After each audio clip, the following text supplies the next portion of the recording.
Kembali lagi bersama channel kita semua.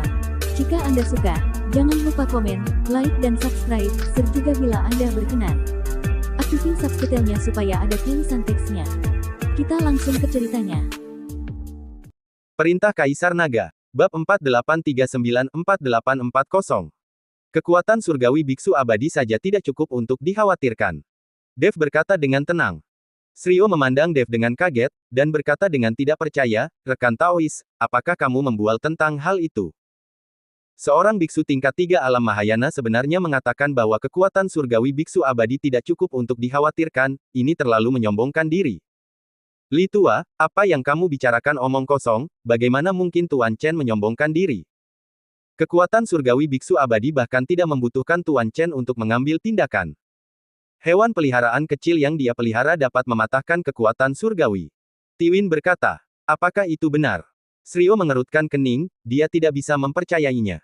Dev tidak berbicara omong kosong, dia hendak memecahkan segel tahanan untuk Shrio.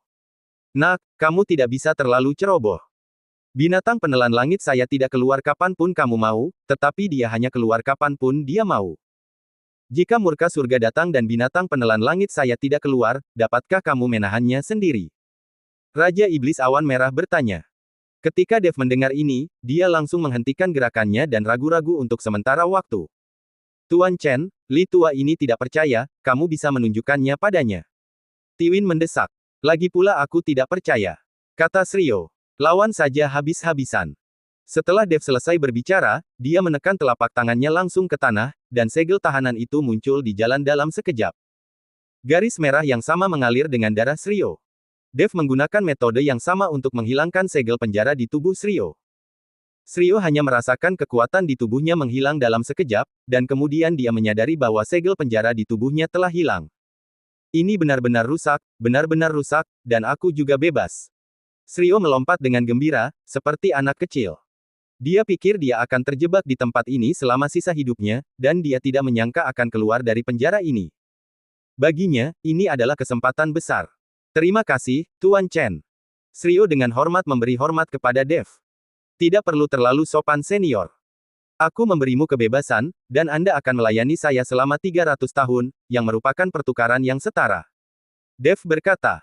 Shrio menggelengkan kepalanya, bahkan jika saya bekerja untuk Tuan Chen selama 300 tahun, saya harus tetap berterima kasih kepada Tuan Chen. Tuan Chen dapat dianggap sebagai orang tua regeneratif saya. Senior, aku serius. Dev buru-buru melambaikan tangannya, lalu bertanya, Senior, saya ingin tahu, Anda juga di penjara, apakah keadaan kekuatan Anda sama dengan Senior Nan? Ya, kekuatan saya saat ini kurang dari 30% dari kekuatan penuh saya. Jika saya memiliki kekuatan penuh, bahkan jika Tuan Chen sangat berbakat, Anda tidak akan bisa menghentikan saya. Shrio berkata. Setelah Dev mendengar ini, dia sangat bersemangat. Ini semua adalah biksu abadi yang agung. Ketika saatnya tiba untuk pulih, bahkan jika dia mencapai alam surgawi, dia bisa berjalan menyamping tanpa diganggu. Dia tidak selalu bisa mengandalkan Tuan Si, dia harus memiliki kekuatannya sendiri. Meskipun dia belum dipromosikan ke alam surgawi, Dev memiliki banyak teman dan pembantu dari alam surgawi. Beberapa Raja Iblis, Taois Wales, leluhur pola ilahi, Iblis formasi, ditambah Tiwin Nan dan Shrio Li. Mereka semua adalah biksu abadi dari alam surgawi, dan ketika formasi besar langit dan bumi lenyap, mereka semua akan kembali ke alam surgawi. Semakin Dev memikirkannya, dia menjadi semakin bersemangat. Tetapi pada saat ini, langit dan bumi bergetar, dan kekuatan yang menakutkan jatuh dari langit. Tuan Chen, hati-hati, murka surga akan datang. Shrio mengingatkan dengan keras. Semua orang mundur satu demi satu, bagaimanapun juga, ini adalah kekuatan surga biksu abadi, dan kekuatan itu sangat menakutkan. Setelah melihat ini, Dev mengaktifkan tubuh emasnya, melindungi tubuhnya dengan aura, dan bermeditasi di dalam hatinya, binatang kecil penelan langit akan segera keluar, binatang penelan langit akan segera keluar. Saat ini Dev menjadi lebih cemas, tapi binatang penelan langit itu tidak bergerak sama sekali. Melihat kekuatan surga hendak membombardir tubuh Dev, Dev memejamkan mata dengan erat dan mengertakkan gigi, dia hanya bisa bertarung. Boom! Akhirnya, kekuatan surga membombardir tubuh Dev, dan pada akhirnya binatang kecil penelan langit itu tidak muncul. Dengan ledakan besar, seluruh puncak gunung diratakan dengan tanah, dan sosok Dev menghilang. Di mana Dev berdiri, sebuah lubang besar sedalam 100 meter telah muncul. Dev. Setelah melihat ini, Kelly bergegas dengan cemas. Tapi dia dihentikan oleh dua saudari Cercei dan Kalei. Jangan, dengan kekuatanmu, kamu hanya akan menjadi abu sebelum kamu mendekat. Tiwin dan Shiryu juga saling memandang dengan kaget. Ini. Shiryu melirik Tiwin. Kenapa begini? Tiwin juga tampak tercengang. Kamu baru saja bilang Tuan Chen tidak menyombongkan diri, tapi kenapa sekarang seperti ini? Shiryu bertanya. Bagaimana saya tahu, sepertinya ada yang tidak beres. Tiwin menggaruk kepalanya. Apakah kamu ingin melihatnya? Shiryu bertanya. Kekuatan surga belum berakhir, bisakah kamu menahannya? Tiwin berkata. Tidak bisa. Aku juga tidak bisa. Tunggu saja. Shiryu menyerah untuk melihatnya.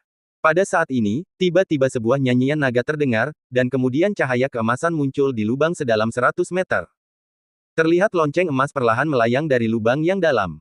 Di sekitar lonceng emas, seekor naga besar berputar-putar. Dan tubuh Dev, di bawah lonceng sebesar itu, tidak terluka. Harta karun macam apa itu? Tiwin terkejut. Benda itu adalah artefak yang dapat menahan kekuatan jalan surgawi biksu abadi. Shiryu juga melebarkan matanya, wajahnya luar biasa. Disertai dengan suara mendengung dari lonceng pola naga, kekuatan surga itu langsung menghilang. Tubuh Dev perlahan mendarat, dan lonceng pola naga juga menghilang pada saat bersamaan. Tuan Chen, apakah kamu baik-baik saja? Tiwin dan Shiryu segera mengepung Dev.